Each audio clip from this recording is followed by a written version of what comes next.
part, and our interagency partners and our local will start putting more and more and more handcuffs on the bad guys. Entry will be unleashed to be good cops on a daily basis. And the lasting promise that I will leave you with, and this is a message to the law enforcement community: you have always had the backs of the American people, so the Federal Bureau of Investigation and me as its director will have your backs. Thank you.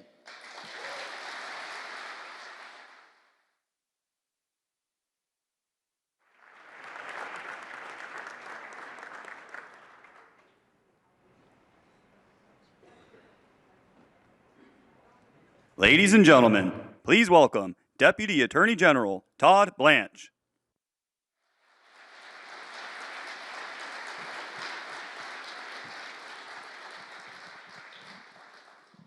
Hi, everybody.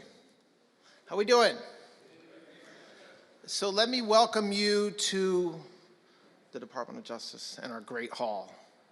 We're thrilled that you're here with us today. This is an incredibly historic day for our department and for everybody in this room, because I know you guys are not here to see me. I know who you're here to see. And it's because for the first time, President Trump is going to come here and speak at the Department of Justice in our great hall, and it's a great day.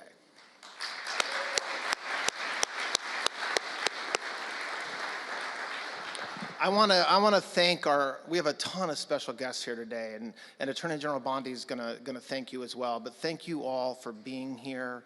There's law enforcement, our state and local partners, states attorneys generals, folks from the Hill, and we really, really appreciate you taking time to come and hear President Trump speak shortly. Director Patel is great, isn't he?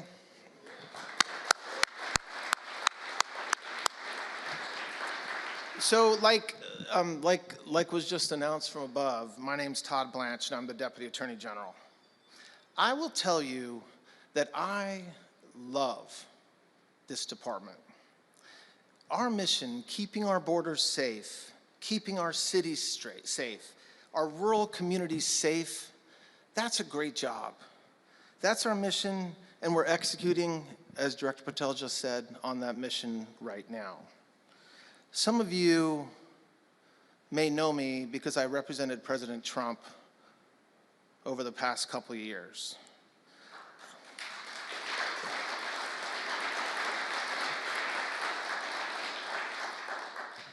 Enough has been said about what happened to him over the past 4 years. But I was right next to him.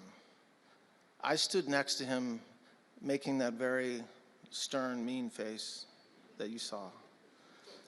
On multiple occasions, I met with him on multiple occasions, and I will tell you, the media attacks, the partisan prosecutors, the complete and utter lawfare, the assassination attempts that happened on more than one occasion against his life, through all those things, through all that time, he was a complete inspiration to me personally. He just stayed completely resolved, as you've heard and seen on multiple occasions over the past year. He never wavered.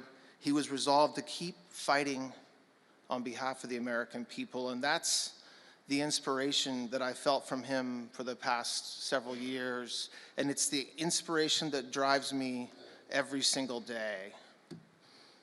In a little while, you're going to hear from our great Attorney General, and she's going to also share some words about the vision and what we're going to do to make America safe again. I've been here 7 days. So I'm going to tell you a little bit of what I've learned in that time, of what we've already done since January 20th. 53 days ago, the President made the American people a promise. He promised that under his watch, safety will be restored, violent criminals and illegal aliens will be brought to justice, and the partisan weaponization of the Justice Department will end. We have a lot of work to do to keep that promise to the country, but let me tell you a bit about what we've already done. The President promised to the American people to eliminate the cartels that have been flooding our country with drugs and violent criminals. We responded, as Director Patel just said a few minutes ago, by working with the President's team to secure custody of 29 cartel leaders from Mexico. These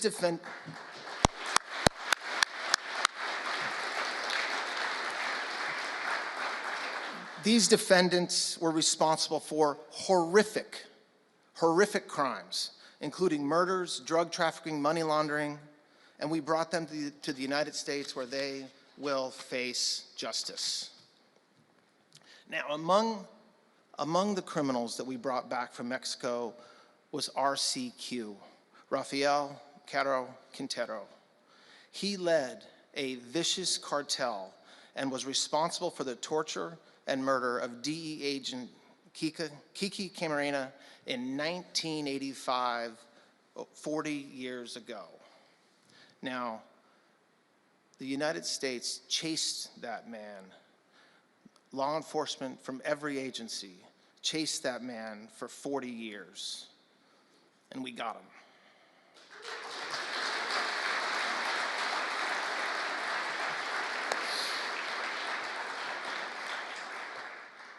I was really happy and satisfied to learn just the other day that Special Agent Camarena's handcuffs, they were saved by his son, who is now a judge in California, were used on RCQ at his presentment in United States District Court.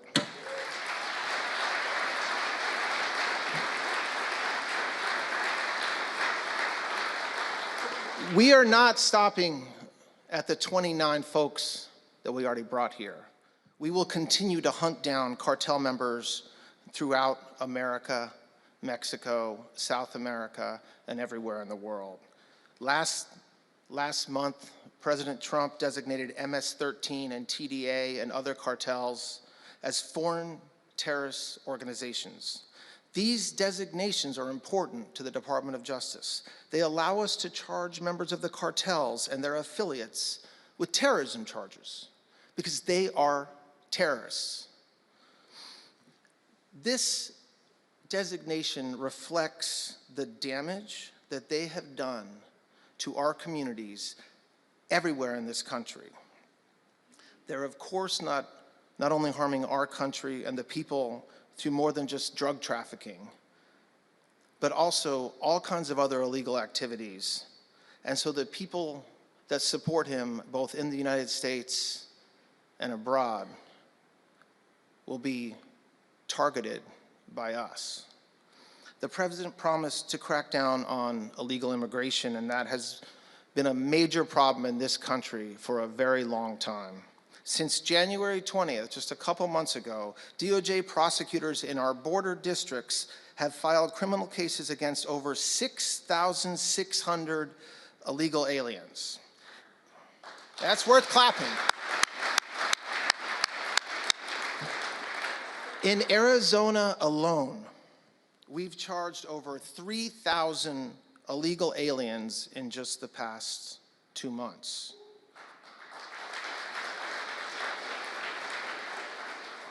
Illegal immigration has resulted in the deaths of countless American citizens. Take the case of Wake County Sheriff Deputy Ned Byrd. On August 11, 2022, he was murdered at the hands of 2 illegal aliens. Now, they were brothers, the Sotelo brothers, and they were arrested, but one of them escaped prison and fled to Mexico. He remained in Mexico for over 2 years. Then President Trump took office.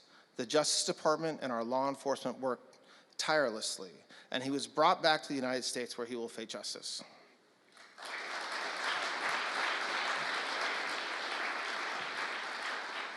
We are also setting up task forces with our Homeland Security partners.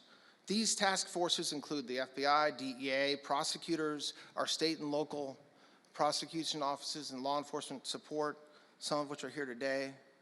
And their mission is clear and critical, is to aggressively enforce immigration laws and ruthlessly pursue members of transnational criminal organizations. Director Patel mentioned one, and it's worth mentioning again. It's right across the river in the Eastern District of Virginia. It's the first task force that we set up, and they've already arrested over 220 gang members, and we are pursuing hundreds more just with that one task force. Now, President Trump also promised that we will always support our courageous law enforcement officers. They are on the front lines in the fight against crime and in the fight against illegal immigration, and we will have their backs.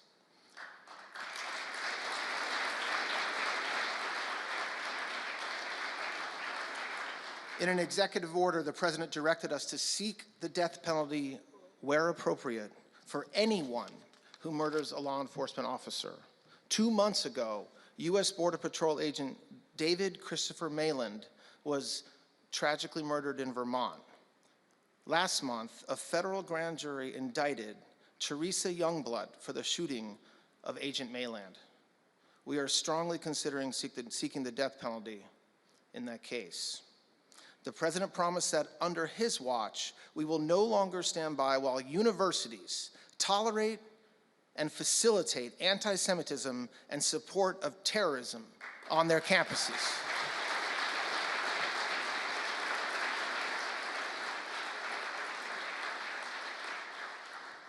The department's recent actions, which hopefully you've seen at Columbia University in coordination with our law enforcement agency partners, are part of the administration's mission to end anti-Semitism in this country. Just last night, we worked with the Department of Homeland Security to execute search warrants from an investigation into Columbia University for harboring and concealing illegal aliens on its campus. That investigation is ongoing, and we are also looking at whether Columbia's handling of earlier incidents violated civil rights laws and included terrorism crimes. This is long overdue.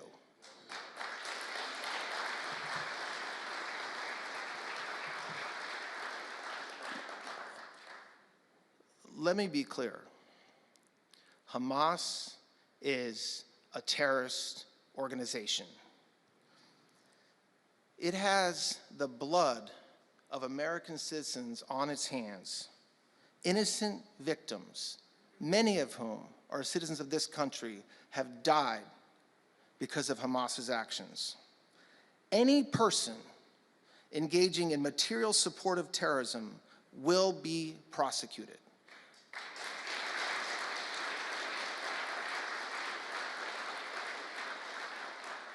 This includes those who threaten acts of violence on behalf of Hamas in the United States or even pay Hamas in the United States. The President also promised an end to the weaponization of government.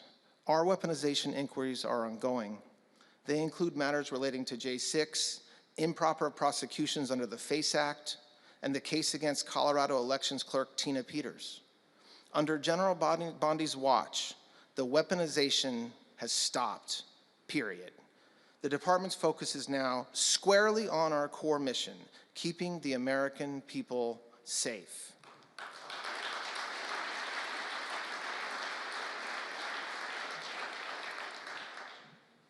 That was a brief overview, and as you can tell, we have been very busy doing a lot of work in this department since January 20th. And that would not have been possible with everybody in this room. Without everybody in this room. One thing has become clear to me as I've met with the men and women of the Justice Department just over the past week, and that's that we are blessed to have extraordinary law enforcement officers, prosecutors, civil lawyers, hardworking staff working every day to execute on our mission, and I thank them for that. They've made me feel welcome, and I can't wait to work with them for the next 4 years. So, this is just the beginning. It's March. We have a lot of work to do and plenty of time to do it. I will tell you, under Attorney General Bondi's leadership, we will work tirelessly to restore law and order to our great nation. We will back the blue.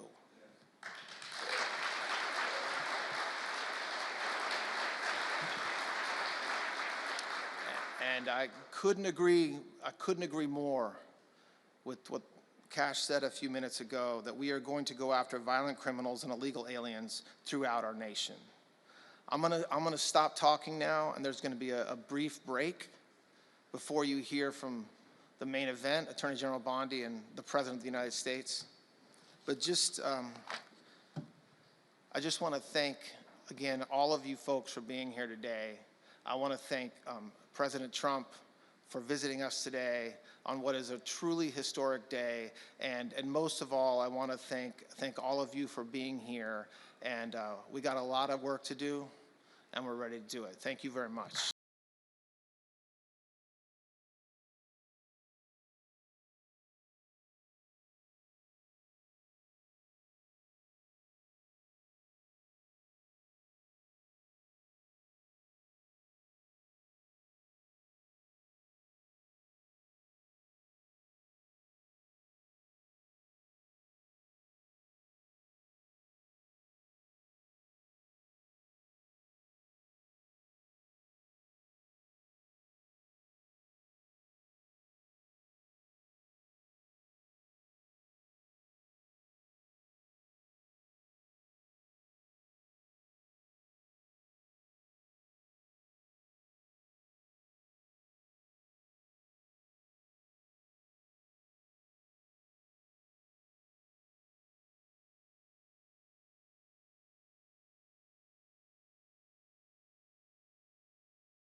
There's one hymn especially that we want you to come to know and love.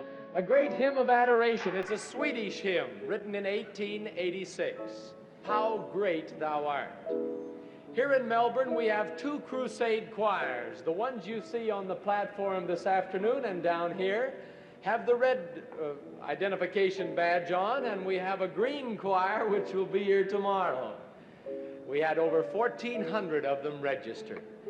And we know that you'll enjoy their ministry and song, and just now we're going to ask them to come, Mr. Shea to come and the choir to join him in singing, How Great Thou Art.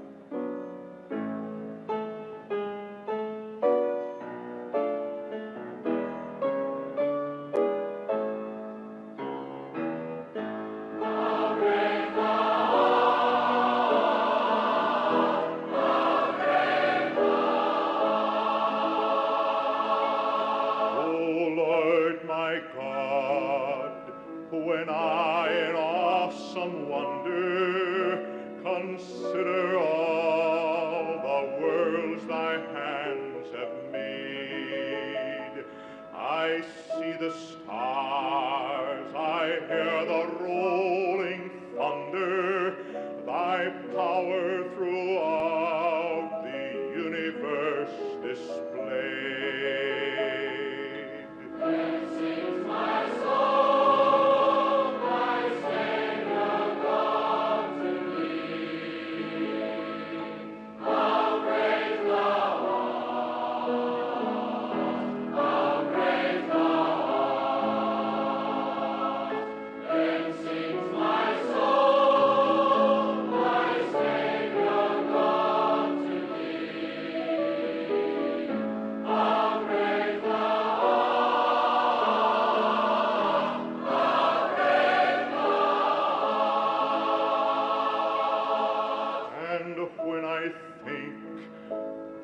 God his Son not sparing sent him to die, I scarce can take it in, that on the cross my burden gladly bearing, he bled and died to take away my sin.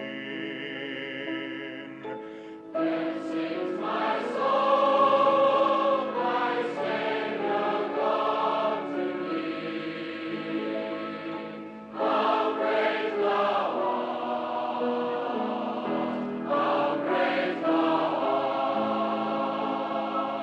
Then sings my soul, my Savior God to thee. How great thou art.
Ladies and gentlemen, please take your seats. The program is about to begin.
Ladies and gentlemen, please welcome Attorney General Pamela Bondi.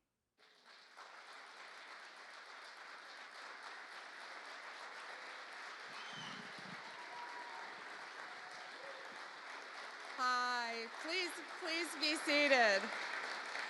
Welcome to the Department of Justice. And I love our team. Todd Blanche, Emil Bovey, Kash Patel, soon to be Terry Cole, Gadi Saralta. Thank you all. We are going to fight to keep America safe again.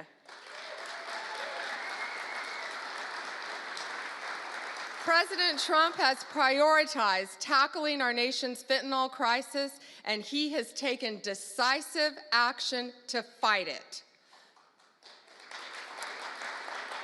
I want to thank our U.S. attorneys who are here today, our state attorneys general from all around the country. I see all my friends out there, my colleagues, who will work to prosecute violent criminals, get the drugs off our streets, get the gangs off our streets, and get the illegal aliens out of our country. And thank you to all of our federal, state, and local law enforcement officers who are here today who keep us safe every day and night. Thank you to all of you.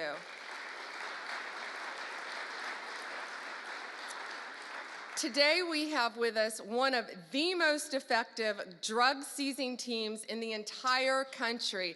I said I wish I told them earlier, take them and put them in every major city in the country.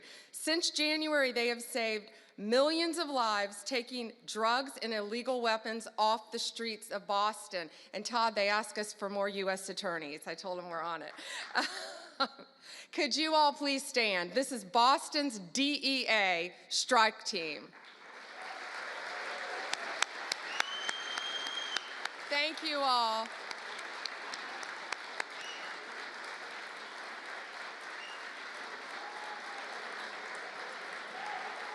Thank you.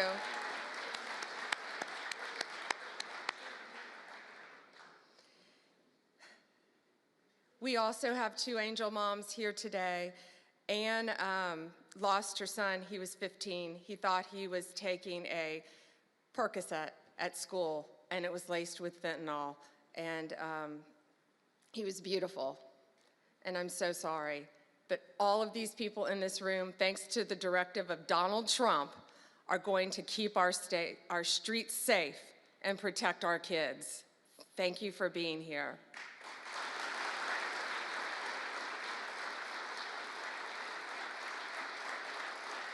And Tammy's beautiful daughter, Kayla, was murdered violently by an illegal alien from El Salvador who should not have been in our country.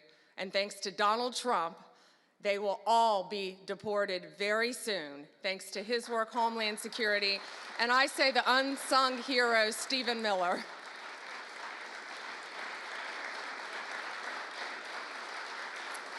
On stage, we have, this is 180 kilograms. It represents, not real, of fentanyl, okay? So this represents 1 kilo of fentanyl.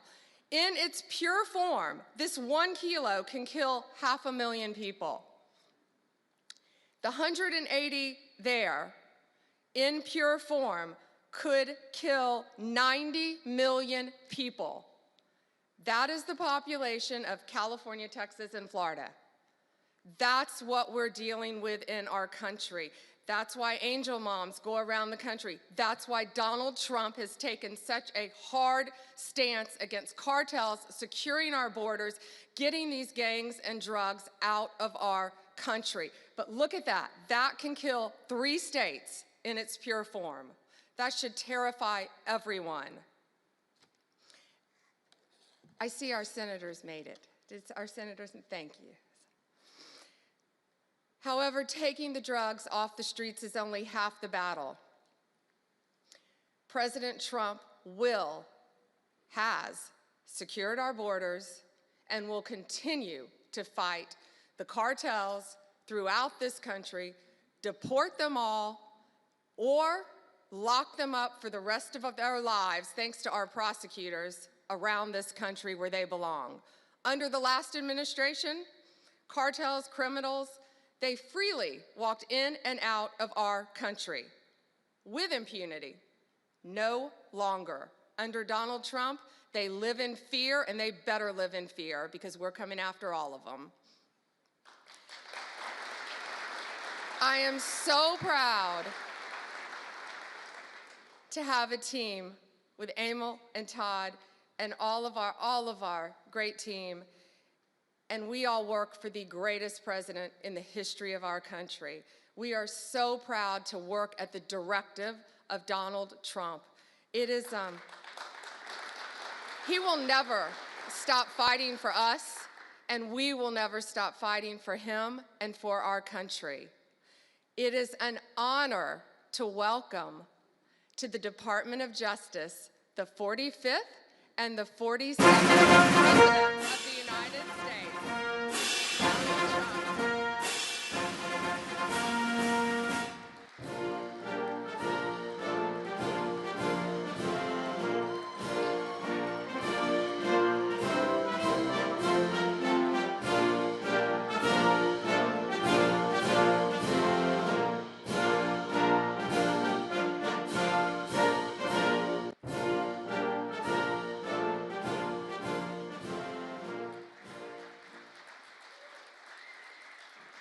Well, thank you very much.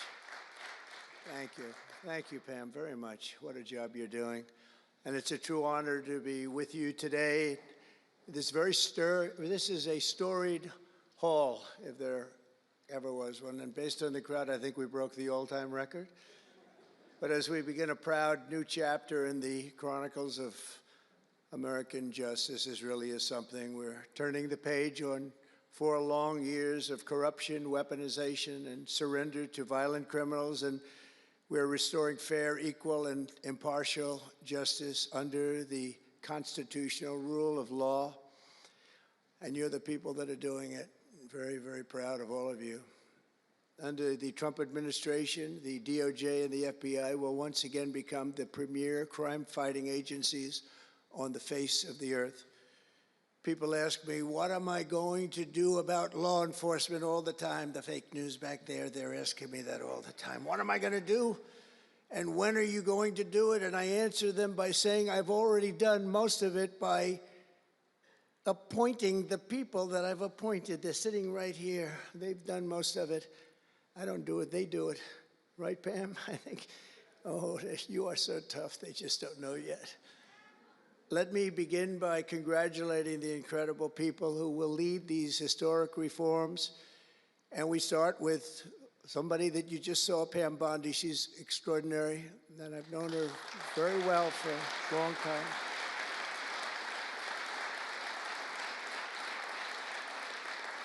I watched her for a long time in Florida, for years in Florida, and highly experienced. She seems so young, but she's highly experienced, that I can tell you. She was a phenomenal attorney general in Florida, and she's going to do a really amazing job. Also, our new director of the FBI, Kash Patel. Kash, right.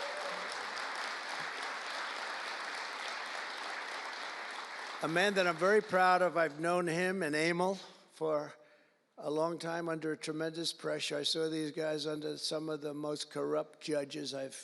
It's not even imaginable how corrupt they were. And these guys never wilted. They were not shy. They fought. They weren't afraid. And they were brilliant.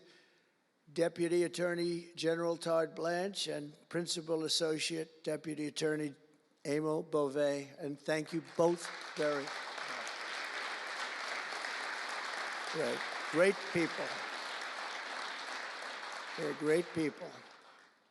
The Chief of Staff, who's so highly respected, Chad Mizell. Thank you, Chad. Chad? Yeah. Thank you, Chad. Our next administrator of the DEA, Terry Cole. Terry? Thank you, Terry. Good luck. Going to do great. Senior counsel to the Assistant Attorney General for Civil Rights. Boy, I've been watching him on television last couple of weeks. He is really a tough one, and he's a great one. Leo Terrell, you watch how good he's going to be. He's going to be so good. Thank you, Leo. Great guy. Assistant Attorney General of the Antitrust Division, who's got an incredible reputation. She'll do very, very well. Gail Slater. Thank you, Gail. Good luck. Great job. And we're joined by many, many great friends and terrific friends, and I won't be able to, too many to name, but some that I just see very quickly. General Flynn, thank you for being here. Here's a man who went through hell, by the way, and he shouldn't have. He's a patriot. He went through hell. We're also pleased to be joined by Senator Chuck Grassley and House Majority Whip. Where's Chuck? Hi, Chuck. House Majority Whip Tom Emmer. Tom, great job you're doing. Representative Guy Reschenthaler, one of the toughest names to say, but I got it perfectly, I think. And State Attorney General Ken Paxton, thank you very much. Thank you very much. Somebody who was with us early on, and she's really become a big star and very popular, Brenna Bird. Thank you, Brenna. Thank you very much. Steve Marshall, Alan Wilson, James Othermeyer, Chris Carr, Dave Sunday, Marty Jackley, as well as White House Deputy Chief of Staff, Stephen Miller. What a man Stephen is. Become a big star. Right, Emil? Steve Miller.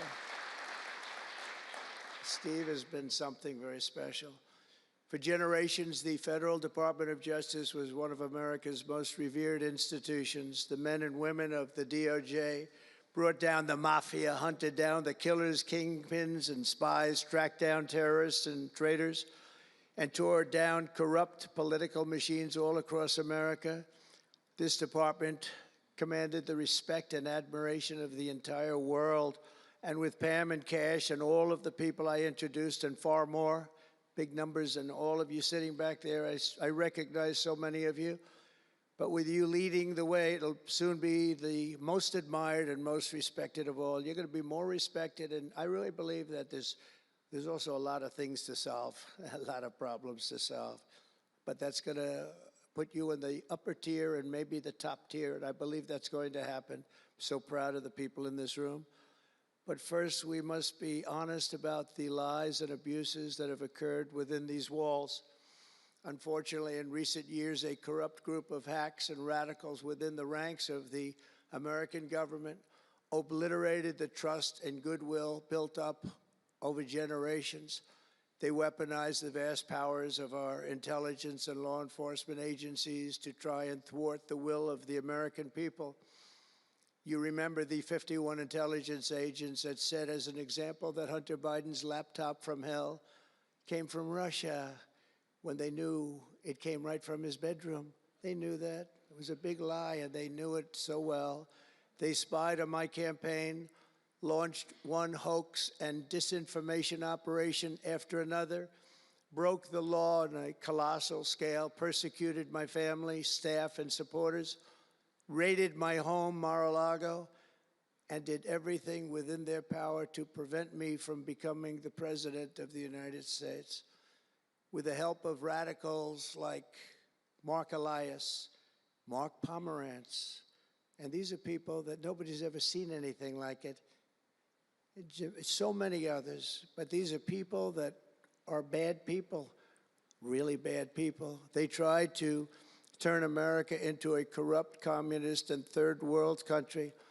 But in the end, the thugs failed and the truth won. Freedom won, justice won, democracy won, and above all, the American people won. There could be no more heinous betrayal of American values than to use the law to terrorize the innocent and reward the wicked. And that's what they were doing at a level that's never been seen before. And it's exactly what you saw with Joe Biden, Merrick Garland, and their cronies to do the building of the last 4 years. What they've ripped down is incalculable. But what you're going to build up is likewise something that will be breaking all sorts of records. They set loose violent criminals while targeting patriotic parents at school board meetings. They dropped charges against Antifa and Hamas supporters while labeling traditional Catholics as domestic terrorists. The Catholics, we did very well with the Catholic vote, so I want to thank them for that. They really did. We did record numbers. I would say, what's with the Catholics? They're really after the Catholics, so I don't know. They were after a lot of people. Maybe they didn't even know why. They imported illegal alien murderers, drug dealers, and child predators from all over the world to come into our country while putting elderly Christians and pro-life activists on trial for singing hymns and for saying prayers. They went to jail for that. Our predecessors turned this Department of Justice into the Department of Injustice. But I stand before you today to declare that those days are over, and they are never going to come back. They're never coming back.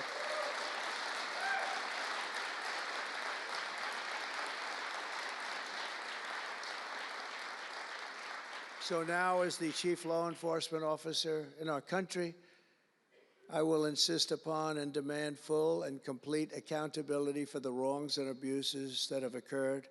The American people have given us a mandate like few people thought possible. We won every single swing state. We won the popular vote by millions and millions of people. We won districts, 2,750. Think of that, 2,750 districts compared to 505. So we won it at levels that have, I don't believe, ever seen before. That's the one where you see the map of the United States and it's all red. Red for Republican, not for communist, red for Republican. They would like it to turn red for communist, but it didn't work out that way. The American people have given us a mandate and really a far-reaching investigation is what they are demanding into the corruption of our system. And that's exactly, I'm sure, what Pam and Cash and everyone else mentioned here and not mentioned is going to be doing. We will expel the rogue actors and corrupt forces from our government. We will expose and very much expose their egregious crimes and severe misconduct, of which was levels you've never seen anything like it. It's going to be legendary. It's going to also be legendary for the people that are able to seek it out and bring justice. We will restore the scales of justice in America, and we will ensure that such abuses never happen again in our country. And that's why on day one I signed an executive order banning all government censorship and directing the removal of every bureaucrat who conspired to attack free speech and many other things and values in America. My administration stripped the security clearances of the disgraced intelligence agents who lied about Hunter Biden's laptop from hell. We revoked the clearances of deranged Jack Smith, Alvin Bragg, Letitia James, and the crooked law firms that aided their partisan persecutions. And I went through it. These are state and city courts, and the corruption is unbelievable. We also terminated the clearances of the Biden crime family and Joe Biden himself. He didn't deserve it. In fact, he was essentially found guilty, but they said he was incompetent, and therefore let's not find him guilty, I guess. Nobody knows what that ruling was, but I didn't want any part of it. I think I would have rather been found guilty than what they found with him. They said he didn't know what the hell he was doing, and therefore he's let him go. I said, you know, I'd rather be convicted, Pam, I think, than that. That was not good. I said, please convict me, don't say that. I pardoned hundreds of political prisoners who had been grossly mistreated. We removed the senior FBI officials who misdirected resources to send SWAT teams after grandmothers and J6 hostages. And it was a great honor for me to fire, I will tell you this, a great honor to fire James Comey. A great, great honor. That was nothing. There was no better day. A lot of people said, oh, that's too bad you did that. And they said that's going to be, and you know what? A year later, they said that actually saved the administration because the level of corrupt things that we learned after that turned out to be that they were doing, in fact, really bad things. He was a terrible person, did terrible things, and persecuted people, and all in the guise of being an angel, but he wasn't an angel. We created a brand new DOJ task force and anti-Christian bias. And under Director Patel, we're getting the FBI agents out of the headquarters in Washington, D.C., and back on the streets in pursuit of dangerous criminals where they belong and where they want to be. And, you know, you have that big FBI building, and it's a very big building, and they were going to build an FBI headquarters 3 hours away in Maryland, a liberal state, but that has no bearing on what I'm about to say, but we're going to stop it. Not going to let that happen. We're going to build another big FBI building right where it is, which would have been the right place because the FBI and the DOJ have to be near each other. You can't that's one thing I did learn from this persecution. The FBI and the DOJ work together. Now, in my case, they work together for bad purposes, but they do. They were always together. So how can you have one that's 3 hours away? But one thing I said to Cash, well, we're going to get a great building built. It's going to be a magnificent building. He said, sir, we don't need that kind of room. I said, what do you mean? He said, I'm just going to take a old Department of Commerce building that's about 25% the size, and that's what I need. We're going to have the best staff that you've ever seen, and that's what I need. It's in a nice location, but I don't need that big building. Why don't you just sell the site to somebody, and we're going to be very happy. And they want to have far fewer people, but we also want to have them in D.C., and if for no other reason, we like having law enforcement walking the streets of our capital, because when the bad guys are out there and they see there's an FBI agent, that's the ultimate in law enforcement, and they're not going to be acting so bad. We're cleaning up our city. We're cleaning up this great capital, and we're not going to have crime, and we're not going to stand for crime, and we're going to take the graffiti down, and we're already taking the tents down, and we're working with the administration, and if the administration can't do the job, we're going to have to take it back and run it through the federal government. But we hope the administration is going to be able. So far, they've been doing very well. The mayor's been doing a good job. We said there are tents galore right opposite the State Department. They have to come down, and they took them down right away. And so far, so good. But we want to have a capital that can be the talk of the world. When Prime Minister Modi of India, when the President of France, and all of these people, the head of Prime Minister of United Kingdom, they all came to see me over the last week and a half. And when they come in, I had the route run. I didn't want to have them see tents. I didn't want to have them see graffiti. I didn't want to have them see broken barriers and potholes in the roads, and we had it looking beautiful. And we're going to do that for the city. And we're going to have a crime-free capital. When people come here, they're not going to be mugged or shot or raped. They're going to have a crime-free capital again. It's going to be cleaner and better and safer than it ever was, and it's not going to take us too long. There's a new phenomena that is taking place with these violent, vicious lawyers that we have all over. They play the ref. You know what playing the ref is? Like the great Bobby Knight basketball coach. He'd scream and scream at the ref. He'd scream. I watched it. By the way, I love Bobby Knight because he endorsed me. And having Bobby Knight's endorsement in Indiana was an extremely good thing. A friend of mine said I was running in Indiana at the time. This was early on, 2016. And I was doing great. But a friend came up and said, "You know Bobby Knight?" I said, "No, I don't, but I hear he was a tough cookie." He said, not only tough, he was beyond tough, but he's the most popular guy you can imagine. It turned out he wanted to endorse me. He called me about 2 years before. He said, "Sir, I'd like to endorse you." I said, "Is this really Bobby Knight?" He said, "It's me." I could tell it was Bobby Knight. He had been known for throwing the chair across the court and slapping a player. Can't do things like that, right? And the man that came in fired him. He was a new administrator for the college. That guy didn't last very long. They were like 14-0, and they fired Coach Knight. That was not good, but he had a little chip in his shoulder. But he loved Trump, and he came in, and he said, "I'd love to endorse you." He said, "If you ever run, please call me." So he said, "You know Bobby Knight?" I said, "Well, I don't know, but he called me a couple of years ago." It was an amazing phenomenon. I took his number, and on each side of my desk in New York, I had stacks of paper, like nice and neat, but about 2 feet high each. And I said, I wrote his number down and I put it here 2 years ago. And I said, let me see if I can find it. It was almost like a miracle. I had other miracles that happened too. My ear is still throbbing. That was a miracle. That was a miracle also, wasn't it? That was a miracle also. Thank you. Thank you, Leo. Thank you. Thank you, my man.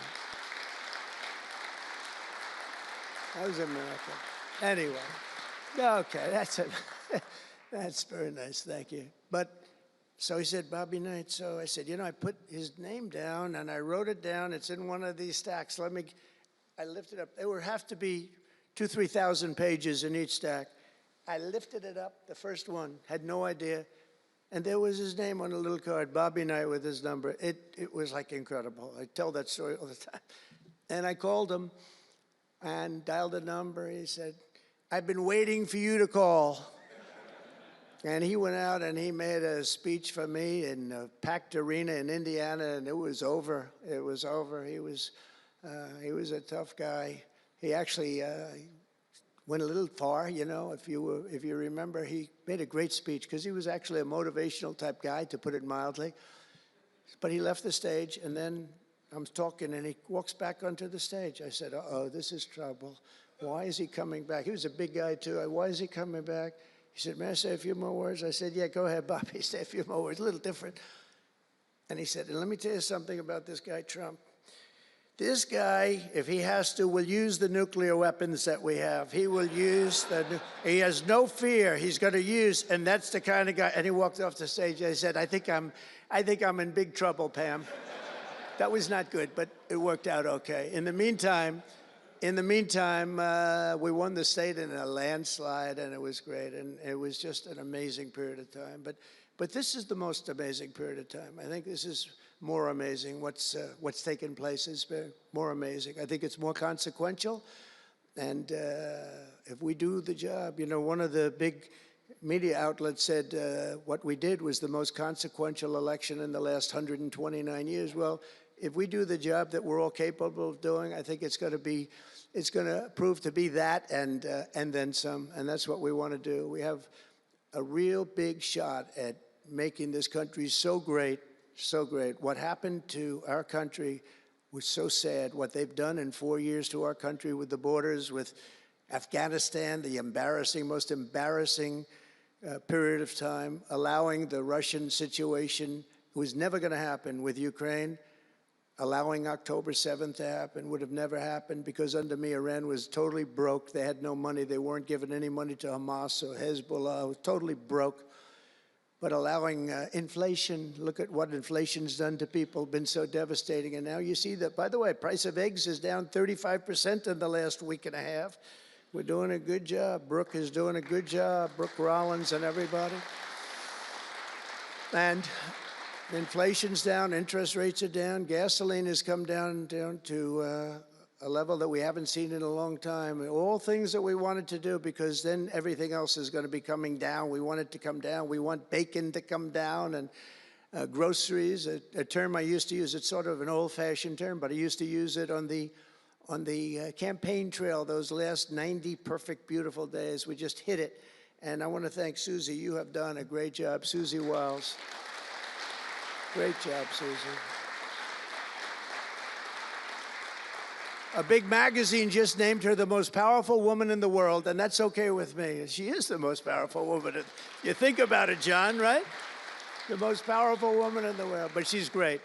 And we had a great 90 days. It was a perfect 90 days, and it was a great result, but we want to put that result to good use by doing a phenomenal job. And I want to tell you that Todd and Emil know this very well. We had an amazing judge in Florida, and her name is Eileen Cannon, and I didn't know her. I still don't know her. I don't believe I ever spoke to her, even during the trial, but I did appoint her, federal judge, and these fake lawyers, these horrible human beings, were hitting her so hard, public relations-wise. They were playing the ref.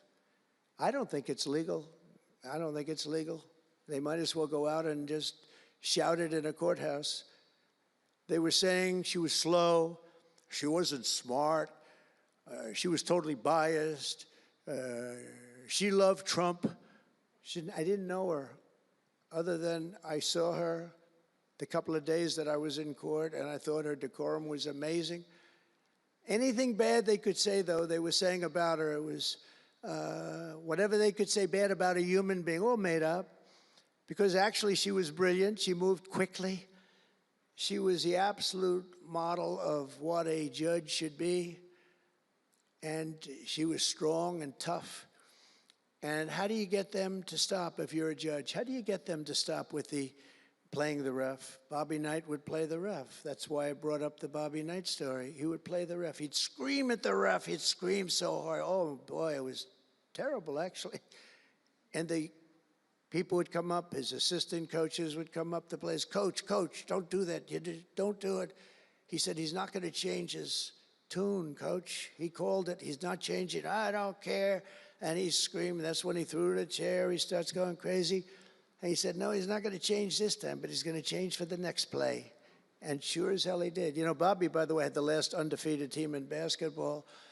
And relatively speaking, you know, he had a team. He always had a team. He never had that. Well, he had a couple of great players, obviously, some top NBA players, but very few relatively. He had a team, but he won the national championship 3 times. But he had the last undefeated team in basketball. And he would play the ref, and he would scream at him. He knew exactly what he was doing. They're doing the same thing. He said, no, he's not going to change now, but he's going to change for the next one. That's what he wanted to do. He wanted to scare the hell. They wanted to scare the hell out of the judges, and they do it. And how do you stop it if you're a judge? Because you want to go home, you have a family, you have children, and the New York Times will write whatever these people say, and the Washington Post, and the Wall Street Journal, and MSDNC, and the fake news CNN, and ABC, and CBS, and NBC, and they'll write whatever they say. And what do you do to get rid of it? You convict Trump. All you have to do is be really tough on him and ultimately convict him, and they leave you alone. It's totally illegal what they do. I just hope you can all watch for it, but it's totally illegal. And it was so unfair what they were doing to her.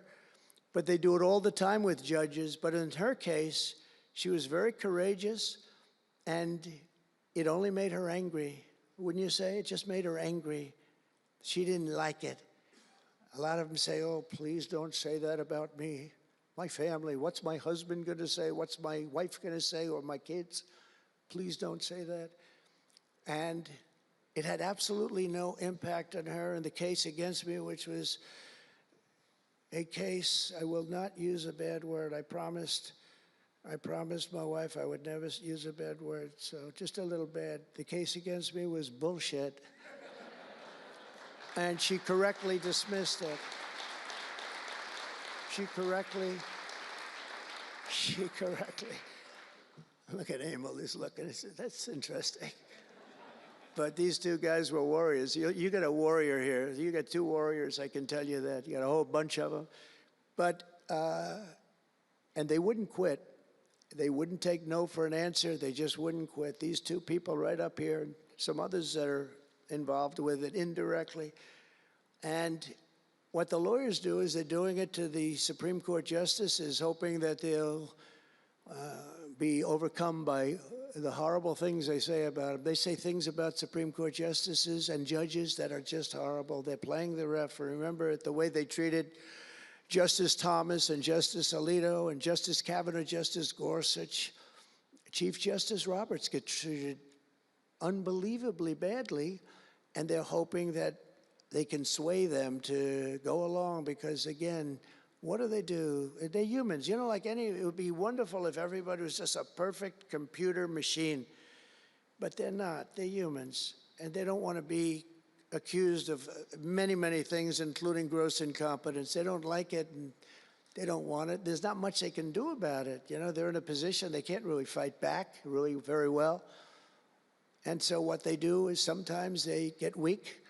I would say a majority, maybe, of the times. That's why I'm so impressed with Judge Cannon in Florida, how strong she was, how she held up. It actually made her more resolute than anything I've seen. I mean, it was amazing because they were hitting her so hard. It was so sad to watch this. But it's sad what they do to other judges. It's very sad what they do to the Supreme Court. And a lot of the judges that I had, if you look at them, they take tremendous abuse in the New York Times and the Washington Post, all of the different networks. They take such abuse. And honestly, very simply, they're afraid of bad publicity. They don't want bad publicity. And it's truly interference, in my opinion, and it should be illegal, and it probably is illegal in some form. There's no difference than speaking to a judge or shouting to a judge or doing whatever you have to do in a courthouse. They're doing it behind the back. They're usually doing it anonymously. They're saying anonymously, off the record, the judge is no good, but everybody knows where it's coming from. And it's totally coordinated. It's a campaign, and it's by the same scum that you have been dealing with for years, like guys like Andrew Weissman, deranged Jack Smith. There's a guy named Norm Eisen. I don't even know what he looks like. His name is Norm Eisen of Crew. He's been after me for 9 years. Now, Crew is a charitable organization. And the reason I'm saying this, Todd, is I'm only going to get one chance to say this. But these are bad people. I don't know who he is. I don't know what he looks like. But everything I read is Norm Eisen of Crew. And Crew is a charitable organization. And that's a political thing. His sole life is to get Donald Trump. And he's been vicious and violent, and he's trying, and he probably had pretty good success over the years. But with me, how did he do? I think I'm president. Am I here because I'm president? But we had to take all of that abuse. Even during the trials, we had to take tremendous abuse. Like, you know, these wonderful guys, they're not legitimate people. They're horrible people. They're scum. And you have to know that. And you're going to have these cases where you can't allow yourselves to be deflected. You just can't let it happen. You have such a higher calling. And I believe that CNN and MSDNC, who literally write 97.6% bad about me, are political arms of the Democrat Party. And in my opinion, they're really corrupt and they're illegal. What they do is illegal. It makes no difference how big a victory I had. I can have the biggest victory in history. It makes no difference what kind of a failure the other side has. These people are going to go after me. And I said it during the other night, during the big speech on Tuesday night. I said about Democrats, and I don't like that. I have great respect, by the way, for what Schumer did today. He went out and he said that I'm going to have to vote with the Republicans because it's the right thing to do. I couldn't believe what I heard. But, you know, I think he's going to get some credit for it. I think, let's see what happens tonight with the big vote as it comes. But these networks and these newspapers are really no different than a highly paid political operative. And it has to stop. It has to be illegal. It's influencing judges, and it's really changing law, and it just cannot be legal. I don't believe it's legal. And they do it in total coordination with each other. And everything we do, we're restoring law, restoring order, and restoring public safety in America. That's what we want to do. And we're bringing honor and integrity and accountability back to the highest levels of the FBI, DOJ, and throughout our government. We're bringing our country back faster than anyone ever thought possible. We're working so hard at doing it. And we want fairness in the courts. The courts are a big factor. The elections, which were totally rigged, are a big factor. We have to have honest elections. We have to have borders. And we have to have courts and law that's fair. Well, we're not going to have a country. Crooked Joe Biden got us into a real mess with Russia and everything else he did, frankly, but he didn't know about it. And he, generally speaking, signed it with auto pen. So how would he know? That auto pen is a big deal. I don't know. You know, they're having who's doing this? So when my people come up, Will and all of the people, Steve, they come up and, sir, this is an executive order. They explain it to me, and 90% of the time I sign it. 99% of the time I say do it, but they come up and I sign it. But you don't use auto pen. It's number one, it's disrespectful to the office. Number two, maybe it's not even valid because. Who's getting him to sign? He had no idea what the hell he was doing. If he did, all of these bad things wouldn't be happening right now. But we're going to get you back into a great position, and we've already started. They say that we had the most successful first month of presidency. Not a long time, but it's still a lot. It's like if you're a golfer, sinking a 3-foot putt on the first hole gives you confidence to sink something on the second hole. But if you miss that first putt, you don't like to have the putt on the second hole and the third hole. It could be a very bad experience. It's nice to get that first month, and now we have more than a month. Now we have a month and a half, and it's going really, really well. I can tell you as a little secret, although the cameras are blazing back there, so it's not that much. But I think we're doing well, as you have been hearing about Ukraine. I think we're doing now well with Russia. We're speaking with President Putin. We want to get the war over. Not only have we spent maybe $350 billion to Europe's, think of that, $350 billion to $100 billion, and yet we're across the ocean far away, so it shouldn't have been that way, but Biden let that happen too. And we're getting a deal where we're going to get that back, but much more importantly are the lives that we're talking about. On average, 2,000 young people are being killed every single day. Now, they're not from here. They're from nowhere close to here, but they're young people. They're human beings, and they have parents. They have sisters and brothers, the mothers and fathers, the friends and the families and the towns where they grew up. And they're losing, on average, 2,000, even 2,500 a week. And I want to get it stopped. And we've had some very good calls today with Russia and with Ukraine. They've agreed for a ceasefire if we can get it with Russia. And it's not easy. It's a tough one.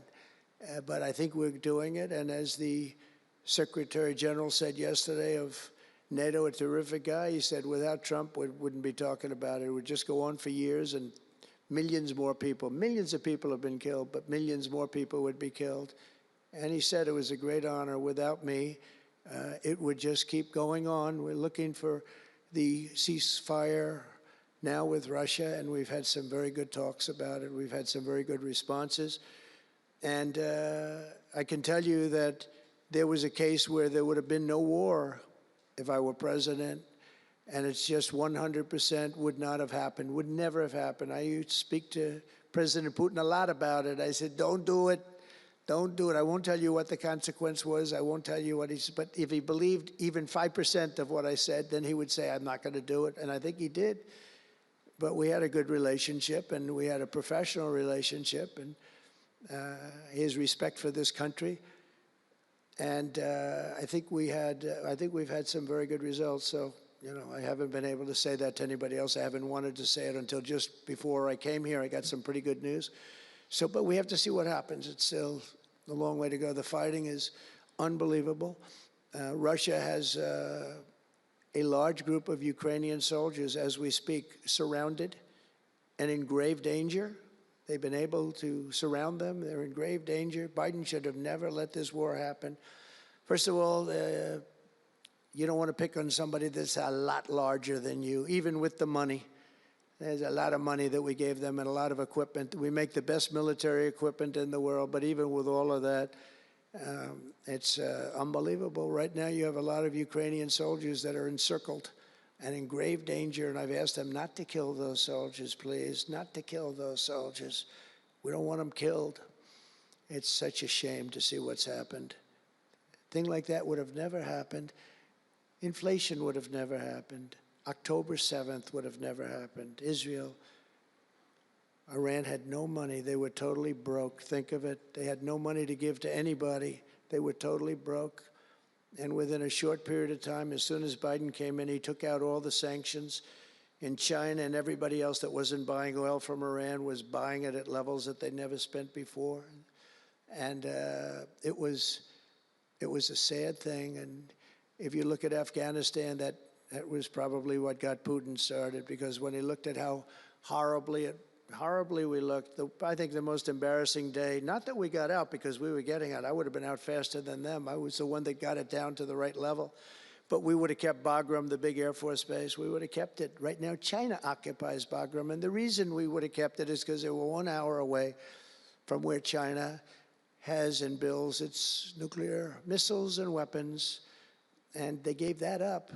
At the dark of night, they left the lights on, and they left the dogs behind, by the way. A lot of people say, what about all the dogs? They had a lot of dogs, and they left the dogs behind. And what a shame, what a shame. The way we got out, I think it was the most humiliating time in the history of our country. The way it happened, not that we were getting out, because we wanted to get out, but we would have gotten out with dignity and strength. And what a difference a rigged and crooked election had on our country when you think about it. And the people who did this to us should go to jail. They should go to jail. So I just want to say God bless America, because we have to say God bless. We're lucky we're still here, frankly. And this whole thing could lead, I think we have it, but this could lead to World War III very easily. Could very easily lead to World War III, but I think we're in pretty good shape. A lot better than we were before we got involved, that I can tell you. That was heading into World War III territory, and that would have been a war like no other because of nuclear weapons and other types of weapons that people you don't even want to know about. But as many of you do know, well, we're focused on persecuting, and these people were really focused on persecuting Republicans. The last administration presided over the worst increase in violent crime in our country in many, many decades. We had levels of violence and crime, and a lot of it had to do with the illegal immigrants that came in. Remember when I used to complain about it? Because I knew how tough they were, how mean they were. And they said, no, people that come into our country are all wonderful people. No, they're not wonderful. These are stone cold killers. These are killers they make our killers look nice by comparison. They make our killers look nice. These are rough, tough people with the tattoos all over their face. Historically speaking, I don't want to discriminate against anybody, but historically speaking, they're not going to be the head of any major bank that we know of. These are rough people. These are rough killer people, and they allow them in by the millions. In major cities like New York, Chicago, and Washington, mothers can't walk their children to the park without fear of being shot or killed or raped or anything. Women can't ride the subway without worrying that a hoodlum will shove them onto the train tracks. In New York, it's happened twice in the last couple of weeks. They're standing there, a perfect Wall Street gentleman in one case, and another person who was a worker, good worker, an electrician, gets pushed into a train going 45 miles an hour just prior to the train, not stopping, going to go through that. I know the stations very well. I used to take the subway. I used to feel safe. When I was young, my parents would drop me off at the subway. I'd take the subway to my school. Can you believe it? Today, they wouldn't be doing that. And we want to get a country back maybe where you can do that again, Pam. But it's so sad to see what's taking place. Under the Biden regime, average monthly homicides increased by 14%. Property crime rose tremendously. Violent crime went up at least 37% that they know of. Rape soared by 42%. Car theft rose by 48%. And robberies surged to 63 to 100%. They don't even know what the number is. And I have no higher mission as President of the United States than to end this killing and stop this law-breaking and to making America safe again. And that's what you're all about in this room. We want to protect Americans, and we protect everybody that's in our country, American or not American. We want to have a safe and proud country. We're joined today by dozens of police officers, sheriffs and sheriff's deputies from all across the country. My message to these law enforcement heroes is simple. With me in the White House, you once again have a president who will always have your back, will always have your back.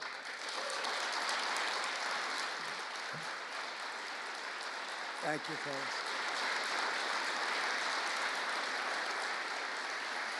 Thank you. That's a lot of good-looking people. I will tell you, I feel safe. I'm glad you're in the room. I feel even safer. It's a lot of great people. On day one, I signed an executive order directing Attorney General to ensure that anyone who murders a police officer immediately, with as fast a trial as we can have, gets the death penalty.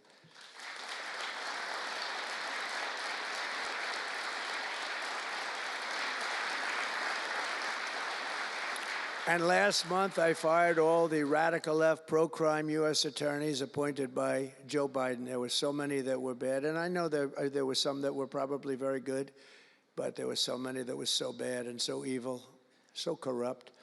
Instead of having Marxist prosecutors who want to put police officers in handcuffs and go after a police officer rather than a criminal, I appointed patriotic, tough-on-crime warriors who will partner with police to put dangerous offenders behind bars, put them in jail.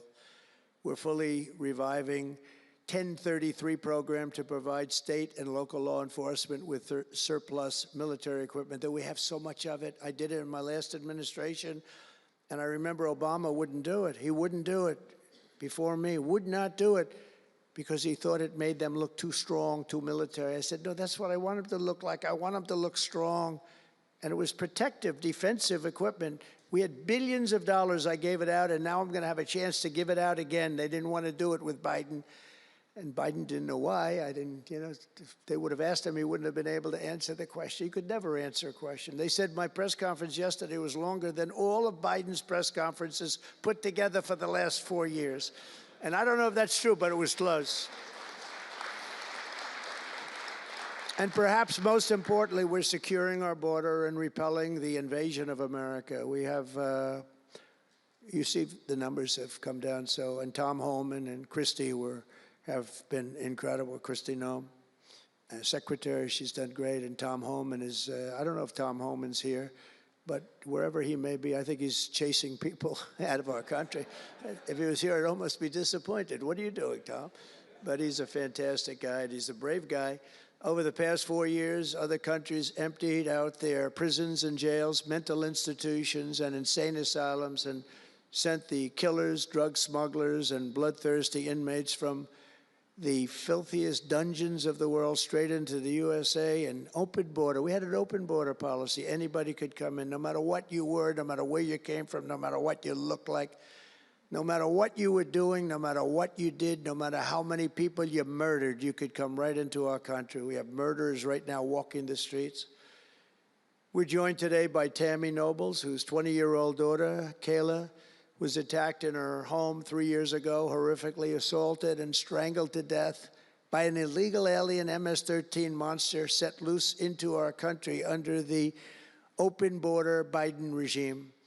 Kayla was one of countless American victims ripped away from their families by the open border policies of that administration. And we're also joined by Kayla's stepfather, Jeremiah, and several other courageous angel families here today. And I'd love you to all just stand up and take a bow, because you are incredible people. Please. Thank you.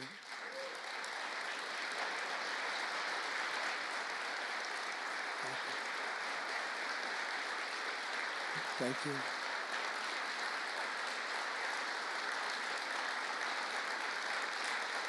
Thank you very much. Thank you. But I want you to know that we are working every day to expel these savages from our country and ensure that what happened to your loved ones will never happen again. So their legacy is going to be a great one. Thank you all very much. We appreciate it. On day one of my administration, I declared a national emergency on our southern border. In our first full month in office, we achieved the lowest level of illegal border crossings ever recorded, okay? Even lower than 4 years ago. For years, Democrats and the media kept saying that we needed new legislation. We had to have new legislation. We needed it immediately, and I never had legislation. I had the best border in the history of our country for almost 4 years. And by the time I got out, we had the lowest numbers ever. My favorite chart of all time was brought down that day. And on that chart said we had the lowest numbers ever. But it turned out that we really didn't need new legislation. All you needed was a new president.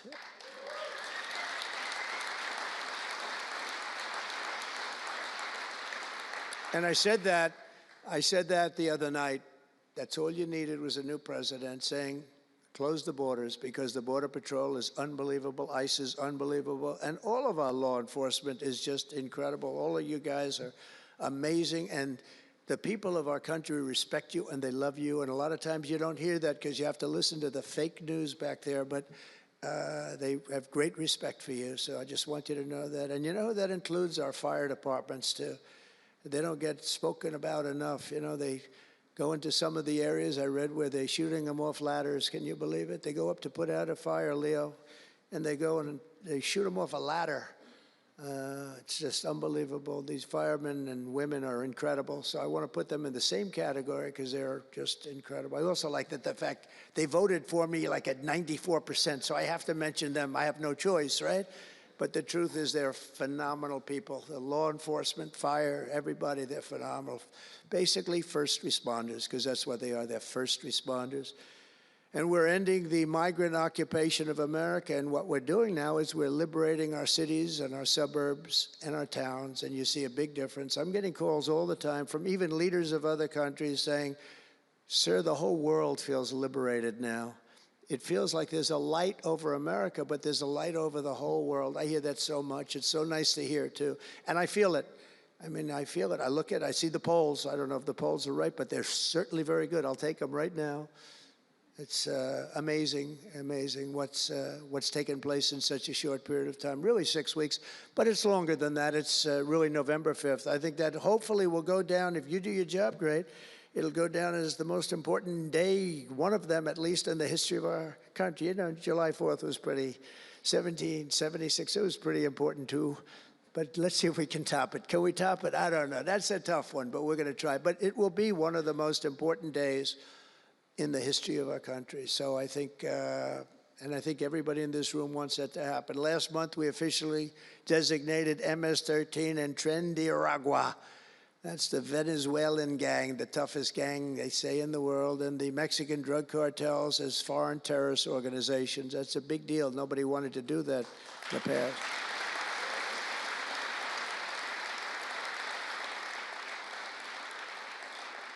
And by the way, we've caught hundreds of them, the Venezuelan gang, which is as bad as it gets. And you'll be reading a lot of stories tomorrow about what we've done with them. And you'll be very impressed, and you'll feel a lot safer, too, because they are a vicious group. They went into Colorado. They took over areas of Colorado.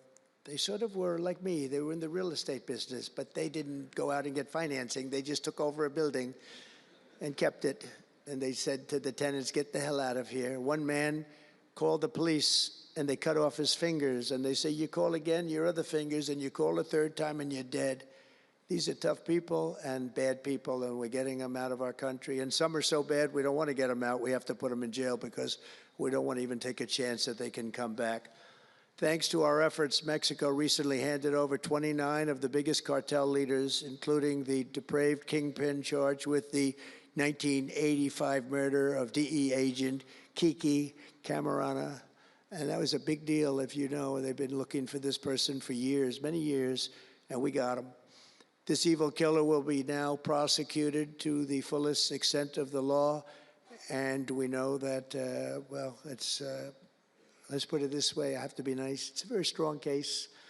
We're stopping the criminals pouring across our borders at record levels, and we're also stopping the massive quantities of deadly drugs. In 2023 alone, drug overdoses killed more Americans in 12 months than they did during the entire decade between 1980 and 1990, so 10 times more, but it's much higher than that.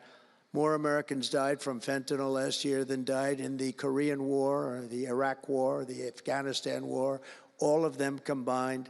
That's why I've placed large tariffs on Mexico, Canada, and China, and they will remain in place until these deadly poisons stop pouring into our country. And I will tell you, as soon as I put on the tariffs on Mexico, Canada, and China, unbelievable results have been seen in the last few weeks. Unbelievable results. They weren't happy about it. You probably read they weren't happy, but they are working like hell to end it. They weren't working very hard before I did that. With us today is a brave mother and advocate, Ann Fundner, who lost her beautiful 15-year-old son, Weston, to fentanyl. And Ann, if you would, I'd like to ask you to come up and say a few words, please. Thank you.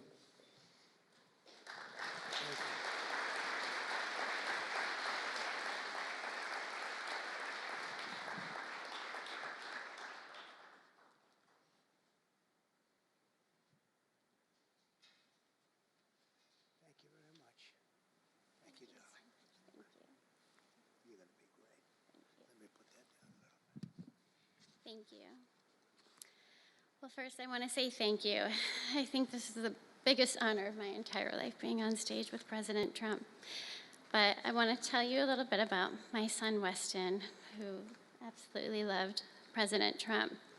He had a beautiful Trump 2020 flag hanging in his bedroom, and he had it on the beach one day, and we took a picture, and it became our 2020 Christmas card with the most perfect slogan for President Trump: peace on earth. But what happened in the next 4 years would be devastational to our country and our safety of our children. And in 2022, Weston lost his life, a freshman in high school at the age of 15, from a single pill that took his life. The cartels were allowed to operate on American soil and took hundreds of thousands of American lives.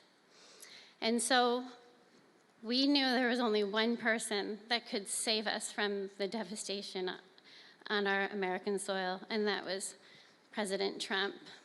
And so in 2024, we did the best thing that we could do to keep America safe again, and we elected President Donald J. Trump. Thank you.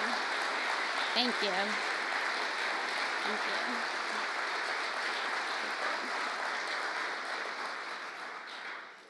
Thank you. And he's done everything that he has promised. We have a 98% decrease in border crossings. And he has labeled the terrorist cartels terrorist organizations. And he has instilled tariffs because there is no price on human life.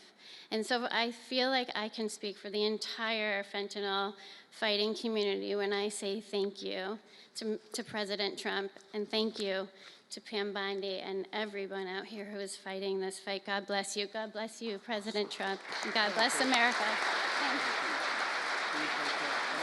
He's up watching you. He's up there watching you.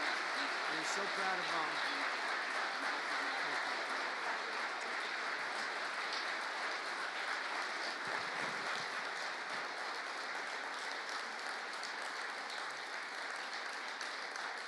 Thank you, Ann, very much. Weston is, I just said to Ann, Weston is up in heaven watching his mom, and he's so proud of you. He's so proud of you. Thank you. We're also joined today by a number of other American families who have lost loved ones to fentanyl, and I'd love you to just stand up for a second, and we want to acknowledge you, and also your daughters, your sons. They're looking down on you, and they're loving you like crazy. So thank you very much. Thank you. Thank you. Thank you. This department will not rest until we have ended the fentanyl epidemic in America once and for all. In less than 2 months since I took office, the DEA and FBI have seized nearly 1 million deadly doses of fentanyl, and that's just the beginning.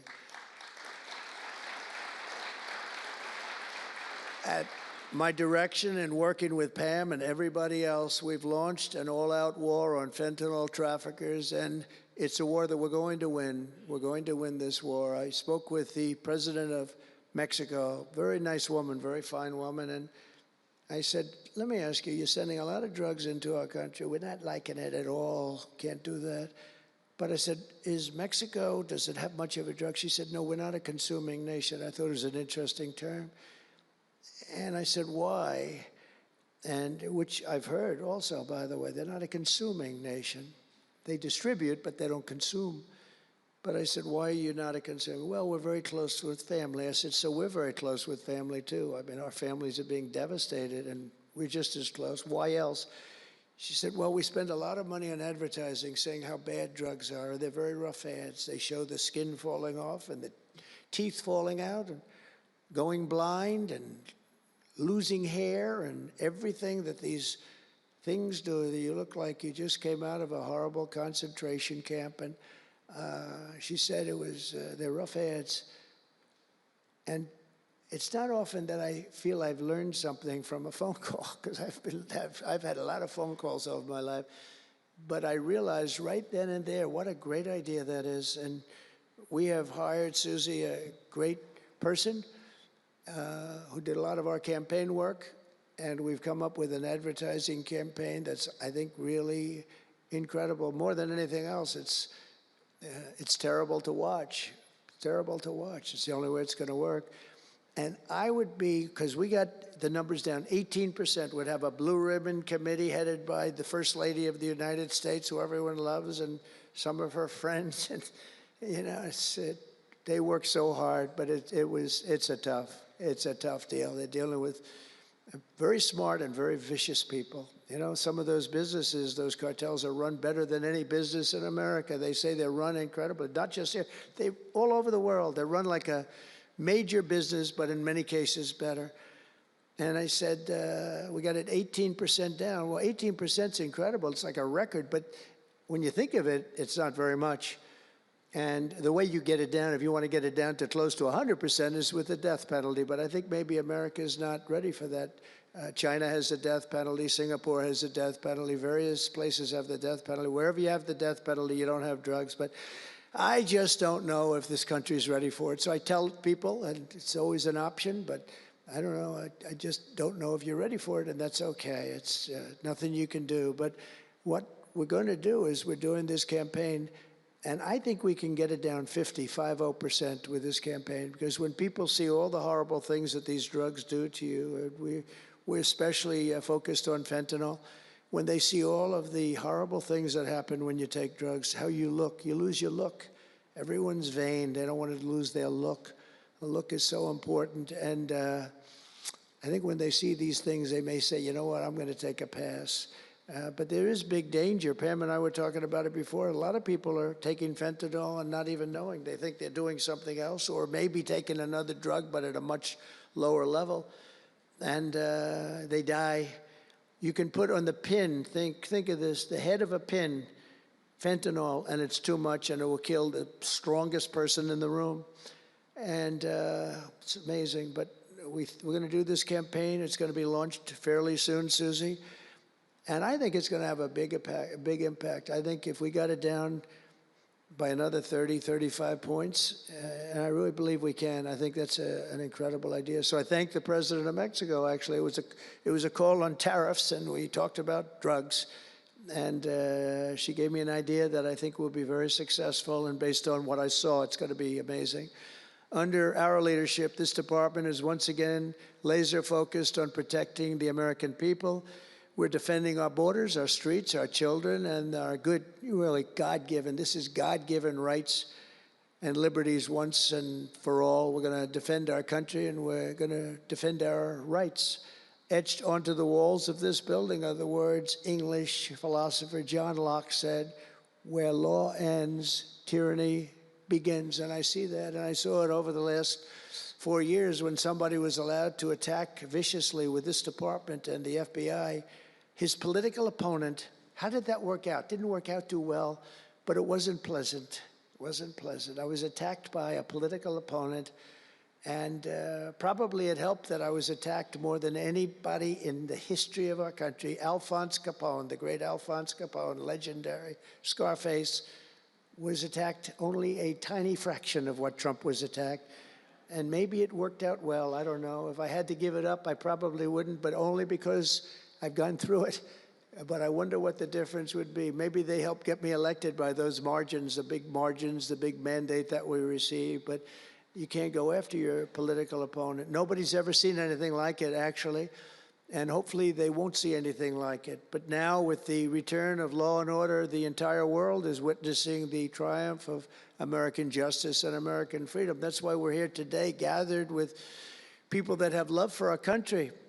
In the coming years, we will revive the storied legacy of this department, and it's happening right now. You can feel it. And rekindle the spirit of the great lawmen and legal lions of the past, Americans like Wyatt Earp, Elliot Ness, Frank Hammer, Rudy Giuliani. Rudy Giuliani had to suffer greatly, greatly. The greatest mayor in the history of our country had to suffer greatly. Ed Meese, Antonin Scalia, Robert Jackson, and Robert F. Kennedy. We will rebuild pride in our institutions. We will restore the prestige of this great department, and we will bring back faith in our justice system for the citizens of every race, religion, color, and creed. And I want to just tell you that this has been a great honor. I was asked to do it, and I said, is it appropriate that I do it? And then I realized it's not only appropriate, I think it's really important. And I may never do it again. I may never have another chance to do it again, because this is something that I'm leaving to the greatest people I know, the best people, the smartest people, the toughest people I know. And they're going to do an incredible job. And it's an honor for me to have won this election so that I can appoint these people to do their job, and they're going to do it like you have never seen. So I just want to wish all of you good luck. It's going to be an interesting journey, not going to be easy, but you're going to win. You're going to win, win, win, and fight, fight, fight, and it's going to end up being a tremendous result for this country. So thank you all very much. God bless America. God bless you all. Thank you.